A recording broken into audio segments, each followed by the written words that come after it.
Bien, sumerjámonos en esto. Hoy vamos a desentrañar un fenómeno fascinante en este nuevo análisis.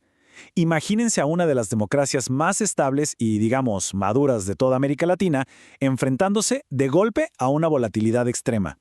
Sí, estamos hablando de Costa Rica y de las muy sorprendentes elecciones del año 2018.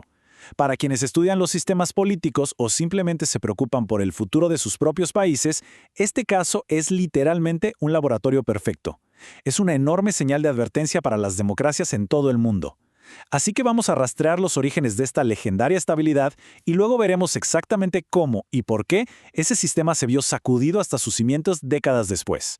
Pero a ver, para entender esta crisis moderna, primero tenemos que definir el concepto clave que estructura todo este análisis, la democracia disfuncional. Ojo, esto no significa que haya una dictadura o que se haya roto el orden constitucional, para nada. Las libertades siguen intactas.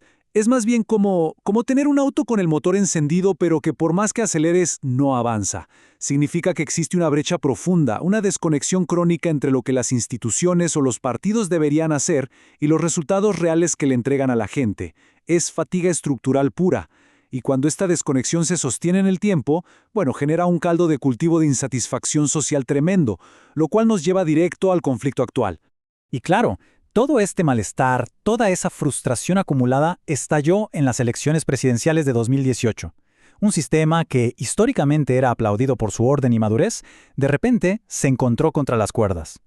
Los investigadores describen este momento como un punto crítico sin precedentes. Básicamente, las disfunciones crónicas de las que hablábamos convergieron todas al mismo tiempo, creando unas vulnerabilidades inmensas que pusieron a prueba los cimientos mismos de esta nación centroamericana. Entonces, pasemos a ver cómo se construye esto desde sus raíces. Porque la gran pregunta que nos surge al ver toda la incertidumbre de 2018 es, ¿cómo logró Costa Rica tener cimientos tan sólidos en primer lugar? Digo, no fue un milagro repentino ni una coincidencia geográfica, fue un proceso complejo de diseño estructural. Para comprender por qué hoy es frágil, es absolutamente indispensable que retrocedamos en el tiempo y observemos cómo se ensambló este modelo de Estado. La realidad es que la democracia costarricense no nació de la noche a la mañana. Después de su independencia en 1821, el país pasó por un periodo larguísimo de autocracia liberal. O sea, con elecciones sí, pero súper controladas por unas pocas élites. La consolidación fue conflictiva. Esa estabilidad que conocemos fue un enorme rompecabezas que se fue armando a lo largo de generaciones. Desde que se logró el voto directo hasta la creación de instituciones electorales independientes, vemos que la paz social fue el resultado de conquistas muy paulatinas. Y así llegamos a la década de 1940, un punto de inflexión, vamos, definitivo.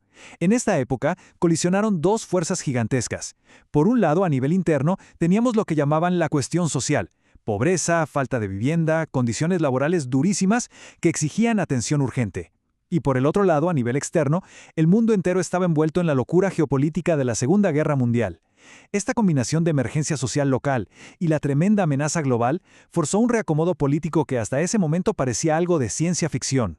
Toda esta presión detonó una de las alianzas políticas más dramáticas y pragmáticas de la historia latinoamericana. De hecho, suena literal al inicio de un chiste. Un presidente socialcristiano, un líder comunista marxista-leninista y el arzobispo católico se sientan a negociar. Son tres actores con visiones del mundo radicalmente opuestas. Pero, de alguna manera lograron sentarse a la misma mesa para conformar un frente patriótico destinado a combatir el fascismo a nivel global y a reducir la profunda desigualdad dentro del país. Ahora, lo verdaderamente fascinante al analizar esta evidencia es la correspondencia real entre el líder comunista y el arzobispo en 1943. Imagínense el nivel de negociación. Para facilitar esta alianza y no chocar de frente con la fe de la población, el Partido Comunista cambió su nombre a Vanguardia Popular. Y el arzobispo, demostrando un pragmatismo increíble, declaró por escrito que los católicos podían apoyar a este nuevo partido sin ningún cargo de conciencia. Esto demuestra cómo fuerzas ideológicamente en las antípodas lograron negociar estratégicamente por un objetivo mayor. Pero ojo, es importantísimo aclarar algo. Esta alianza no fue un acto de simple altruismo, que va. Hubo motivaciones tácticas clarísimas para ambas partes. Por un lado, el gobierno quería mantenerse en el poder, ganar apoyo popular y, por supuesto, estar en buenos términos con los aliados en plena guerra mundial. Por su parte, la agrupación liderada por los comunistas vio la oportunidad dorada de conectarse masivamente con las clases trabajadoras y hacer realidad sus exigencias. Desde una perspectiva neutral, fue un cruce de intereses puros y duros, pero que resultó enormemente productivo para el país. Y los resultados de este inusual pacto fueron masivos, permanentes y transformadores.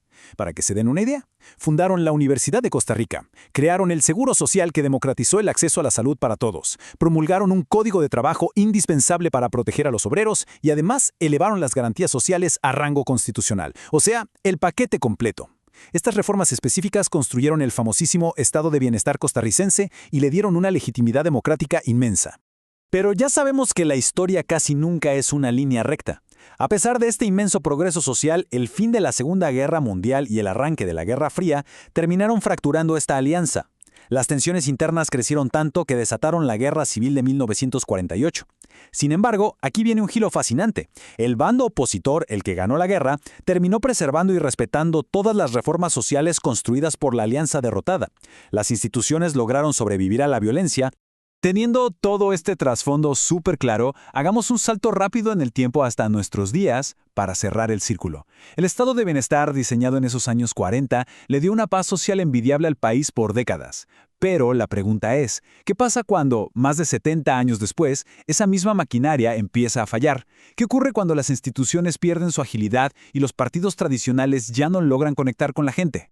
Bueno, lo que ocurre es precisamente el tenso y atípico escenario de 2018. El ambiente previo a votar fue un caos. Las identidades partidistas, esas lealtades de hierro que habían gobernado el país desde mediados del siglo XX, colapsaron casi por completo. Había un descontento popular inmenso, la incertidumbre estaba por las nubes, y las encuestas tradicionales quedaron totalmente desacreditadas porque el electorado simplemente no terminaba de decidirse. Había que inventar una nueva forma de medir lo que estaba pasando. Y para lograr entender semejante colapso, los investigadores universitarios tuvieron que ponerse muy creativos. Diseñaron una metodología rigurosa y sin precedentes, un panel de votantes. En lugar de hacer la típica encuesta aislada, tomaron a 1,800 personas y las entrevistaron repetidamente a lo largo de varios meses. Hablamos de rondas antes y después de las elecciones. Este seguimiento en tiempo real generó más de 10,000 observaciones. Esto permitió rastrear exactamente cómo cambiaba la mente del votante semana a semana. Y esto que estamos viendo ilustra de manera brillante la locura y el nivel de volatilidad al que llegó el país. Es el caos visual de la indecisión en todo su esplendor. Vemos flujos constantes donde las personas saltaban de un candidato a otro, luego pasaban a la indecisión, después contemplaban ni siquiera ir a votar y luego volvían a elegir a alguien nuevo. Sin este estudio en tiempo real, toda esta tremenda turbulencia subterránea había pasado completamente desapercibida. Todo esto nos lleva a un contraste que es fundamental. En la década de los 40, vimos cómo élites ideológicas totalmente opuestas lograron crear pactos estructurados a largo plazo. Había proyectos y lealtades sólidas. Y luego, cortamos a 2018 y presenciamos el extremo opuesto. Una población con vínculos partidistas súper débiles, tomando decisiones de forma reactiva y demostrando una profunda desconfianza en el mismo marco institucional que alguna vez fue modelo de estabilidad. Entonces, el punto crucial es este. La democracia de Costa Rica no está sufriendo un retroceso en sus libertades, eso hay que dejarlo claro, pero la fatiga de sus instituciones es innegable. Y esto nos deja con una reflexión bastante profunda. Cuando los pactos históricos del pasado se enfrentan a un sistema moderno que ya no satisface las demandas de hoy, la volatilidad es simplemente inevitable. Si los pactos fundacionales de una democracia tan increíblemente sólida no logran sostener el peso de la insatisfacción actual, ¿qué nos dice eso sobre el futuro de otras democracias en el mundo? Es una pregunta que definitivamente nos deja pensando. Gracias por acompañarnos en esta exploración visual y nos vemos en la próxima.